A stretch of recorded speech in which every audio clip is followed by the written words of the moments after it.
Hey guys, and welcome back to my channel. Today I have a very small book haul I'm doing for you guys. This is mostly going to be on sword and sorcery books that I got both online and at a used bookstore for very cheap. A lot of it is Robert E. Howard books or people playing in Robert E. Howard's universe, i.e. Conan, because I am a huge Conan the Barbarian fan, as well as Solomon Kane and Call.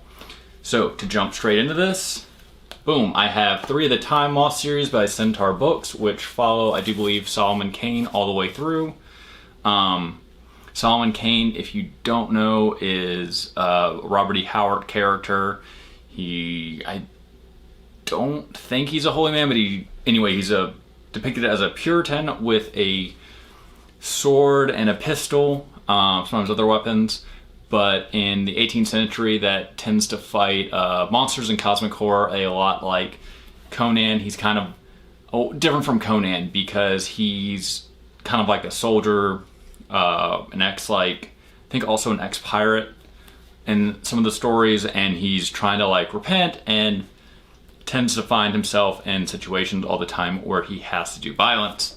But anyway, first up is Solomon Kane, and not as cool of a cover as some of the other books, but what is kind of cool to note about these Time Lost books is they are illustrated, so each one has illustrations kind of in the way I would imagine that the pulp paper, right, but the pulp magazines that a lot of these stories first appeared in would have been. And then next up is The Hand of Cain in that series, and then The Moon of Skulls, which is also, I do believe, Solomon Kane. So yeah, these were kind of cool. I mean, each of these, this is a pretty sweet find. Each of these were like 50 cents, so definitely couldn't say no to those. And then next up, I have Conan and the Gods of the Mountain by Roland Green. It's kind of a cool cover. Conan's holding a version of the sword that I do believe appeared in the 80s movies, and also kind of shows up in the newer movie as well. It's that one with the, I don't know if you can really see it, but it's kind of got the rounder parts on the blade. But anyway, neither here nor there. It'd be interesting once I do a review on this though to see the publishing date of this book. But fleeing the sorcerous destruction of a long lost city, Conan fights side by side with Valeria of the Red Brotherhood, that notorious and voluptuous she-pirate. Pursued by deadly spies and assassins, the Cimmerian and Valeria find themselves caught squarely in the front ranks of a bloody and savage war. But greater peril lurks in the shadow of a vast and forbidding mountain, where the spirit speakers wage occult battle with god-men. Who can read the future and summon a living wind that consumes the soul and even as it destroys the flesh? Even a sword powered by barbarian might is of little use against spirits, much less against greater beings of the Elder Dark. But that final struggle for survival will come down to Conan. So yeah, that's pretty cool. Once again, that is Conan and the Gods of the Mountain by Roland Green. I do always enjoy the Conan stories where he kind of gets into pitched battle with elder evil type things. More of the cosmic horror Conan. So it's going to be interesting to read. Next up is Conan the Triumphant by Robert Jordan, who, if you read fantasy or if you watched Amazon last year, he's the author of the Wheel of Time series. And he also did some Conan books and I think some other fantasy stories as well, but I'm not 100% sure on that. But anyway, in the fabled kingdom of Ophir, Conan and the free company of mercenaries enter the service of the voluptuous, dark-eyed Lady Senel, unaware that she is in secret high priestess of Alkir, the sharp-horned, multi-fanged demon god whose worship is almost forgotten in the kingdom. Better for humankind if it were totally forgotten. For Alkir's rites center upon the sacrifice of beautiful women, such as Conan's fiery acquaintance, the luscious bandit queen Karela, the Red Hawk. And Alkir also demands the eternal enslavement of perfect warriors. And it says, plus a special bonus inside is Conan the Indestructible, a history of Conan and his times by L. Sprague de Camp. And I do believe L. Sprague de Camp also wrote several Conan novels. But anyway, That is Conan the Triumphant, and it does have really cool covers. Conan, and who I'm guessing is supposed to be the Red Hawk, facing down this like three-eyed minotaur-looking demon thing. But yeah, it's kind of like a basic Conan story. He's got to save beautiful women from some sort of demonic god creature. And then next up, I have The Demon Scattery by Paul Anderson and Mildred Downey Broxson.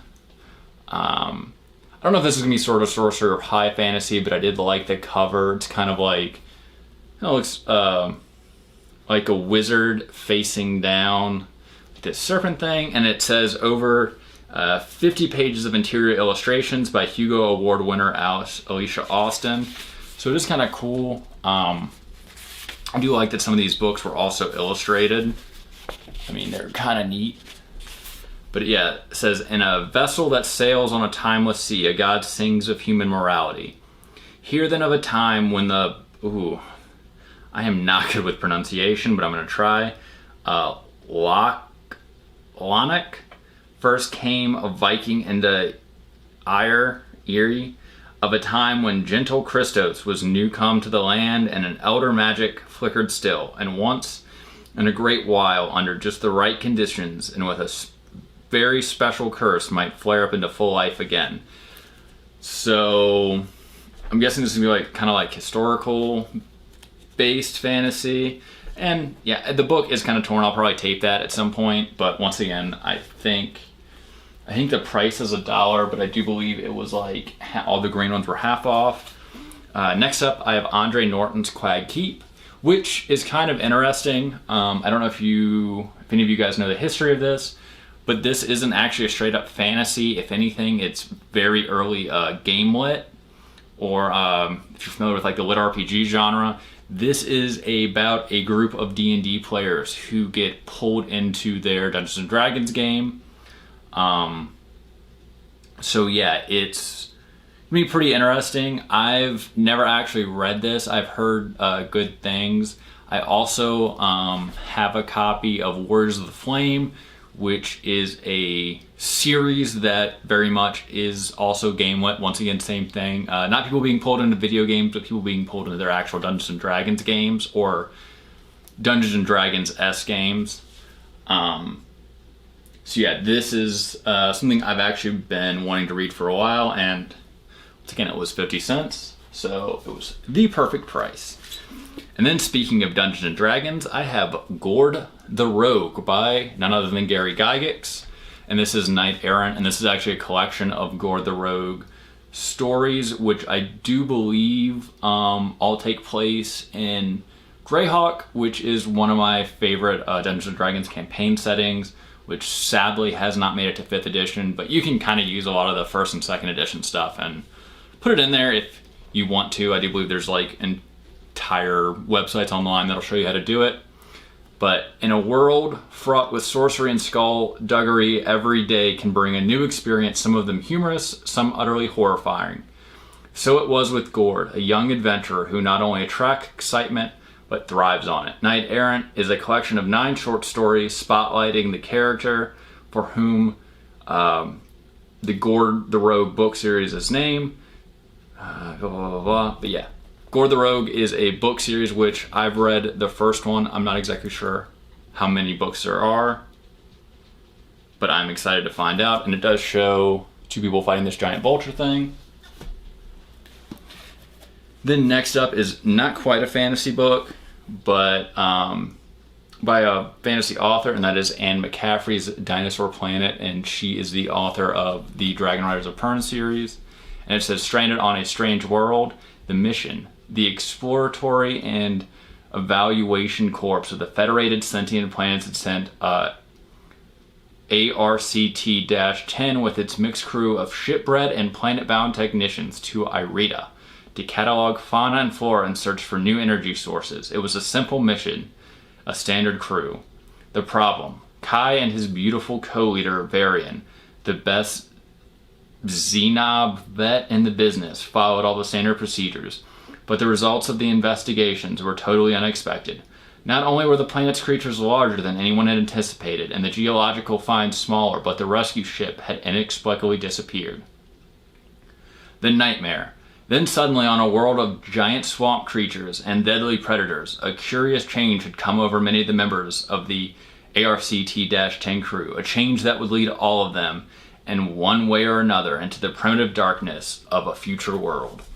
So yeah, this is basically, I don't know if you see this, kind of cool cover. A bunch of people from space wind up on a planet filled with dinosaurs, which I don't know if there's many books like that, but I like books that feature people fighting dinosaurs. I always have.